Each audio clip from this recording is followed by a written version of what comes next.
Honored guests, ladies and gentlemen, welcome to the Rumi Forum's annual Intercultural Iftar Dinner of 2011. My name is Jenna Ludke. I am a director here at the Rumi Forum. We have several delights this evening for you, including Turkish delight. So now I would like you all, if you would, please direct your eyes to the back of the room. We now will have a visual presentation outlining a little more of the Rumi Forum's activities. The Forum is part of MAFTA, the Mid-Atlantic Federation of Turkic American Associations, which incorporates dialogue centers like the Rumi Forum, cultural centers, schools, institutes, and business councils across 7 Mid-Atlantic states, and incorporating 30 organizations. This is just a small sample of what these organizations do. We also have for your perusal at the Rumi Forum's website a video. So you can visit rumiforum.org if you haven't already done so, and you can also go there to sign up to get our newsletter and to also get our event announcements. So without further ado, start the video.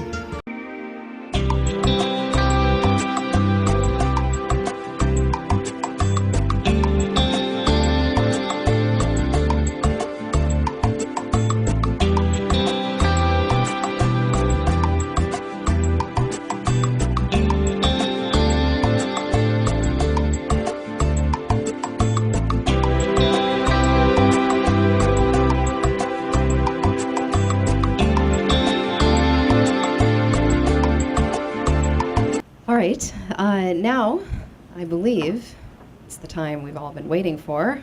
It's the time to break our fast. For those people that are fasting, of course, our guests are welcome to join in. We will now hear actually the call to prayer, which is for the 4th prayer of the day, which is the evening prayer.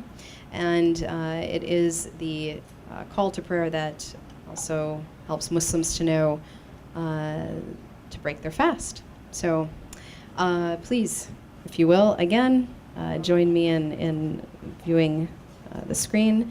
And also, there are dates on the table, and this is tradition to break your fast with a date. So. Allahu Akbar, Allahu Akbar. Allahu Akbar, Allahu Akbar. Ashhadu an la ilaha illa Allah. Ashhadu an la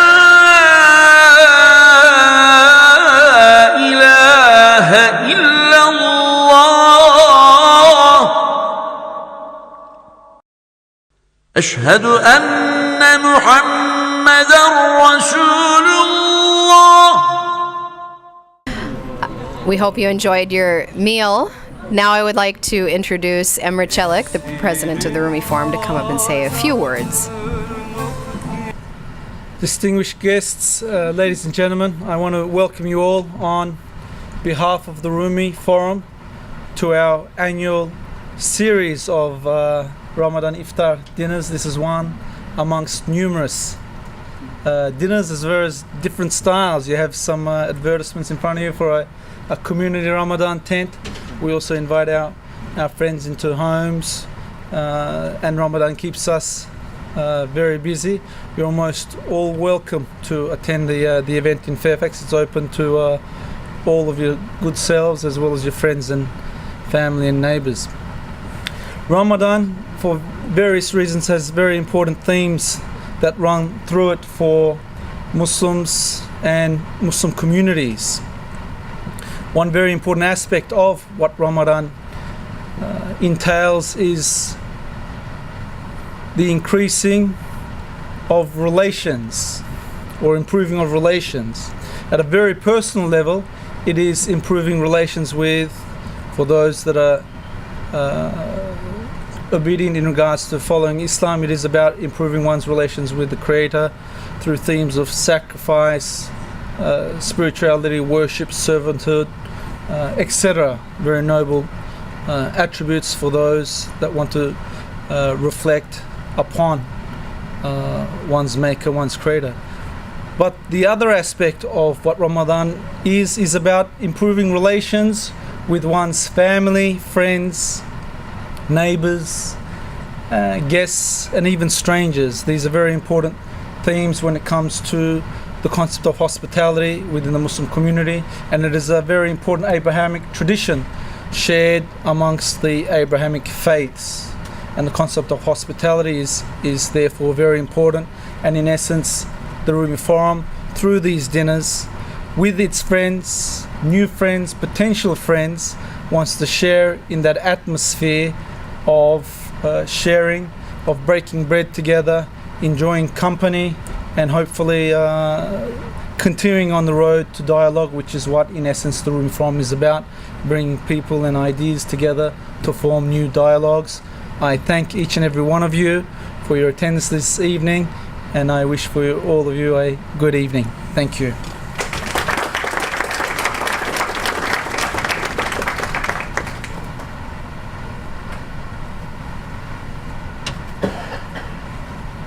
Ladies and gentlemen, it is now my great honor, to invite a good friend, Mr. Ziad Al-Audad, to come and speak to you.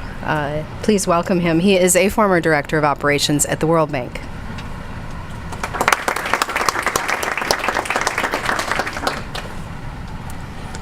Thank you very much, Jenna. Emre Bey, Jenna, ladies and gentlemen, Assalamu alaikum and Ramadan Mubarak.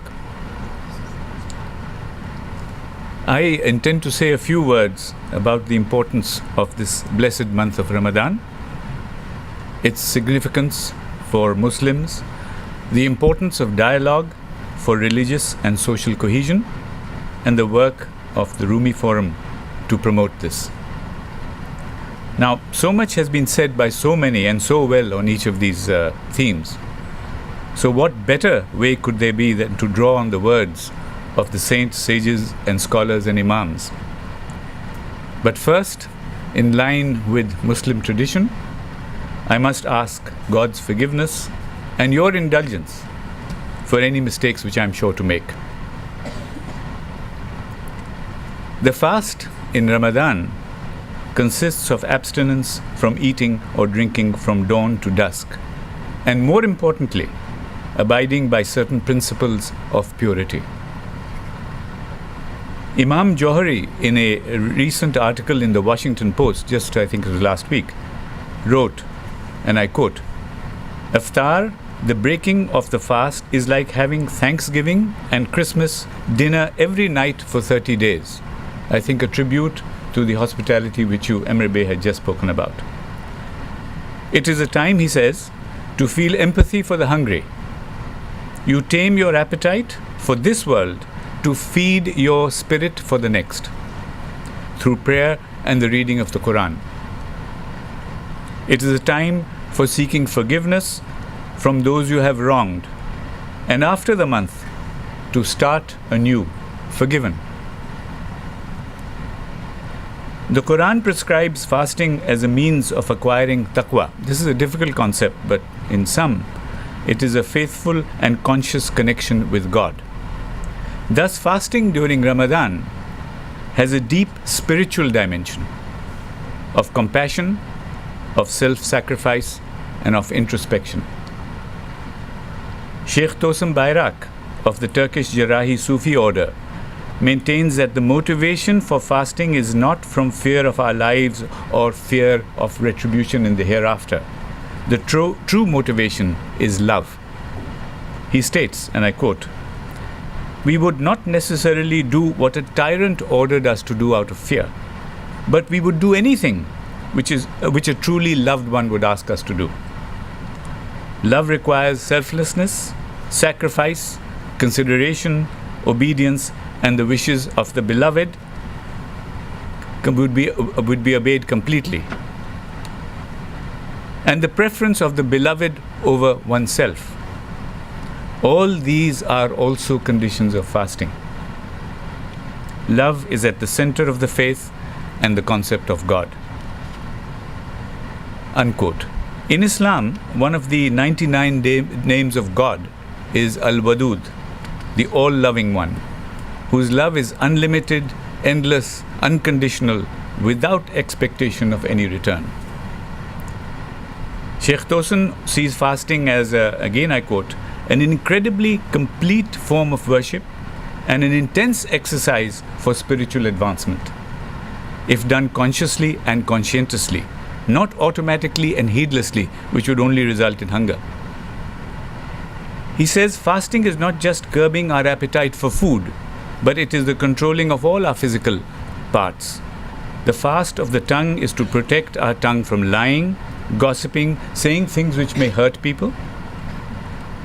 The fast of the eyes is to observe true reality.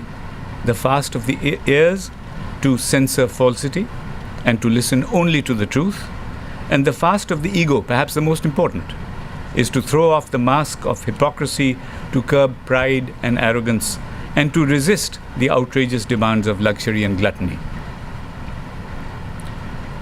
One of the greatest Sufi saints of Islam, Mevlana Jalaluddin Rumi, speaks of fasting in his profoundly beautiful way, and I quote excerpts from a translation of the Diwan-e-Shams Tabriz.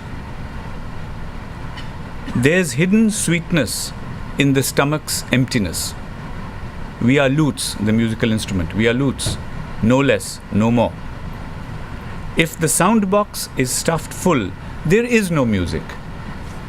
If the brain and belly are burning clean with fasting," note the word burning, "every moment a new song comes out of the fire. The fog clears and new energy makes us run up the steps in front of you." These are, of course, steps of spiritual attainment. "Be emptier and cry like the reed instruments cry. Emptier, write secrets with the reed pen.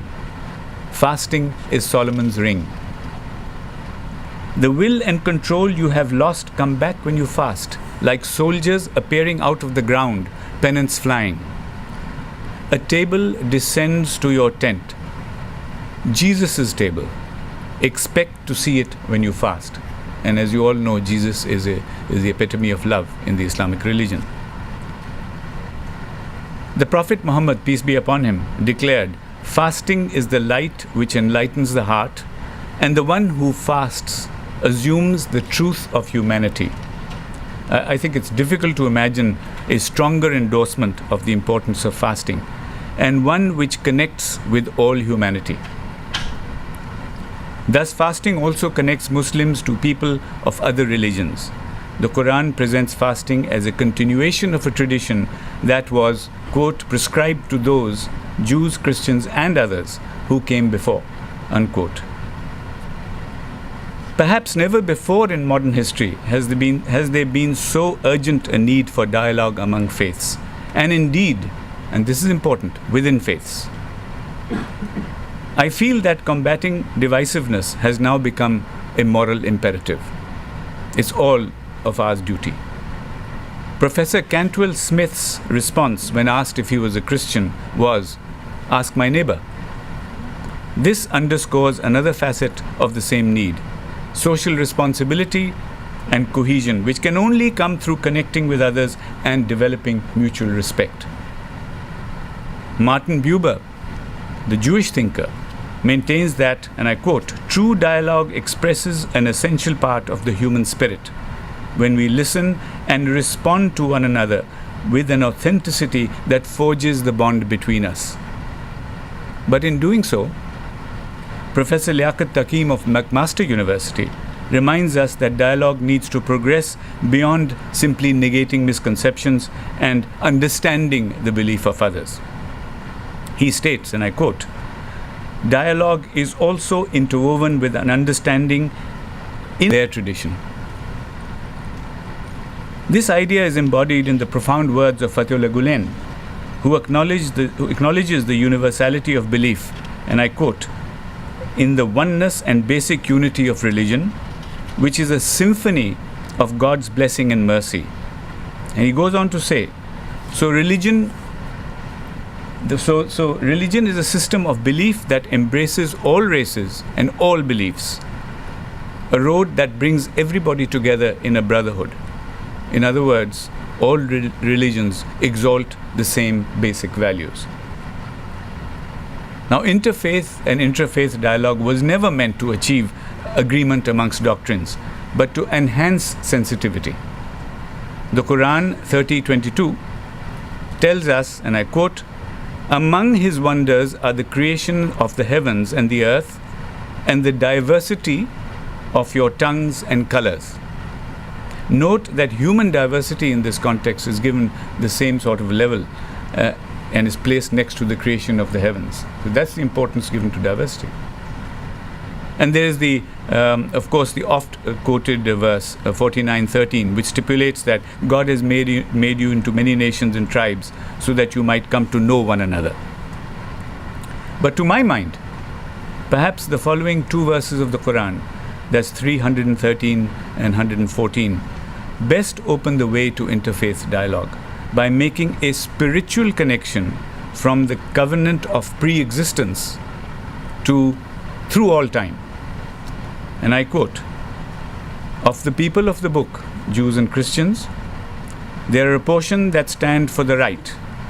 They rehearse the signs of God all night long, and they prostrate themselves in adoration. They believe in God and the last day. They enjoin what is right and forbid what is wrong. And they hasten in emulation in all good works. They are in the ranks of the righteous." Now, if you read this carefully, you'll find that there are so many concepts embedded here which actually would relate these verses to, as I said, pre-existence and the promises made by mankind to God at that time, and through, as I said, all time. Now, the Rumi Forum plays an important role in bringing together people of diverse backgrounds for the benefit of social harmony and cohesion. Its mission is to promote peace in the world, and it is a part of the much wider global movement, the Gulen movement, that is active in more than 130 countries, implementing an impressive array of activities dedicated to the very same goal. With those words, thank you very much, and once again, Ramadan Mubarak.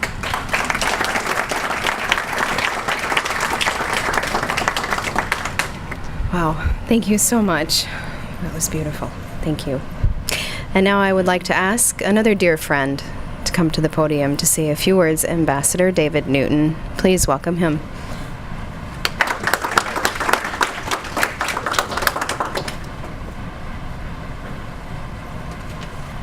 Well, thank you very much, Emma Bey, and Dana, thank you very much. Well, after such an illuminating and empathetic talk, I feel like I'm a bit superfluous, but I'd like to say a few words, which is really based on my personal experience. I'm one of those formerly infamous State Department Arabists who spent more than 20 years in the Arab world in 5 different countries and had many Muslim friends and very much exposed to it. And I should say where my ideas come from. First, they come from the Unitarian Universalist Church, which believes in the essential dignity and truth of all religions. It was once said by Will Rogers, he said that I'm not a member of any organized political party, I'm a Democrat. So you could possibly say I'm not a member of any organized religion, I'm a Unitarian. But the Unitarians are very interested in our services. We frequently quote from Sayyid Jalaluddin Rumi, also from Muhyiddin ibn al-Arabi, and indeed we even have a hymn with the famous words of Jalaluddin Rumi inviting all people to come and join him. But my experience is really that also, that I became very interested early on in one great Muslim thinker, modern thinker, Muhammad Asad, who started life as a Galician Jew and became one of the great Muslim thinkers of the 20th century. But of course now, thanks to the Rumi Forum and others, I've learned a great deal more about the Honorable Fethullah Gulen and the service movement. And it seems to me that we need many more of such people, intelligent, who are preaching and talking about bringing people together. But my personal experience in the Arab world is, I think, make me realize, and I hope many of you have the experience to spend some time in the Muslim world, because Ramadan is really a wonderful experience. When you understand what this means to people, it's both to be part of a larger world community, to reach out to other people. It's a month that really strengthens family bonds, because there's it's not just religious, it's familial, but it's also a time of great reflection for people. Now, Islam varies in different countries, of course, and countries themselves vary. I was lucky or unlucky enough to be in Iraq at the time of Saddam Hussein, so that certainly wasn't very much like living in Saudi Arabia as I did, or even I lived in Syria at the time of Hafiz al-Assad. And you realize that it is not easy for Muslims in many of these countries. I didn't see as much as I would have liked to in Iraq, simply because it was impossible for ordinary Iraqis to have contact with Westerners. It was very dangerous for them to do so. But I remember I have many friends from Yemen, where I spent a total of 7 years, and who I admire very much in their religion. I would tell you one story in that during Ramadan, we were out dedicating a project during Ramadan, and Yemeni houses, the main room known as the mafraj, are quite narrow, with seats all the way around on the floor. And it was time for the afternoon prayer, and people lined up. They could only line up 4 across, and then there were many ranks. And I looked at the front row as they began to pray, and 2 of the people had their hands by their side, their arms by their side, and 2 people had their arms crossed. In other words, 2 of them were Shia and 2 of them were Sunni, and they were all praying together. I also remember very much in Syria how difficult it was for people. I remember 2 good friends particularly. One, a doctor whose daughter married the public affairs officer at the embassy, and he used to describe to me how he would read the Quran every night, and he would find new wonders in the Quran every evening when he read it. And the other person who was very fine was the head of the engineer syndicate. And he described to me again how he would stay up all night reading the Quran, and how much this renewed him, renewed his spirit. And here, of course, are 2 people, highly educated, modern people, yet for them, religion, the Quran, Islam, were really the core of their being. So I hope some of you will have a chance. I know many of you have been to Turkey who are not Muslims, and some of you, like me, have had an opportunity to visit thanks to the Rumi Forum. And I hope others of you will have a chance to see during Ramadan and understand how much this means to people and how much it renews them. So again, I want to thank you very much, Marbeg. Thank you for all your kindness, and I recommend that you should by all means also go to Turkey, and you could see Islam in the modern world, in the contemporary world, and you will see the spirit of the service movement inspired by Fethullah Gulen, and the incredible thing that these modern educated Muslims are doing in service of their fellow human beings in universities, schools, hospitals, clinics, but also in giving a new spirit to a country, which demonstrates that religion is entirely compatible with the most modern of societies. Well, thank you very much.